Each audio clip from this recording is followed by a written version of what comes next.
$100 billion annually is needed to help developing countries transition to net zero. Is the political will there to secure these commitments, or will it fall short?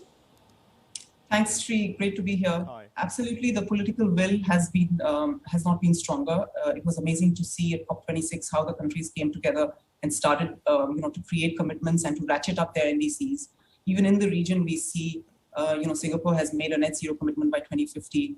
Australia, Indonesia, others are ratcheting up their nationally determined contributions. So there is a great amount of political will going forward into COP27. And I think, as you rightly said, there is a big financing gap of $100 billion. But we're hoping that there will be that continued passion towards making this happen. Can the private sector really step up in this kind of environment, and especially when you consider how the energy crisis has still not been resolved, created by the Ukraine-Russia war, which drags on? We now have a global economic slowdown on our hands, inflation, a higher rates environment. All of this is going to conspire to change the narrative, isn't it?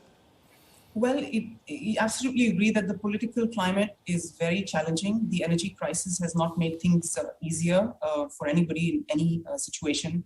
And in the short term, there has been this move to basically plug the gap with coal, etc. But the important thing is that we have to make sure that our medium and long-term plans to move towards renewable forms of energy are robust, and those investments are being made, because ultimately low carbon energy is going to be a good solution. It's I would say a silver bullet, because it's abundant and it's cheap when it's invested in already.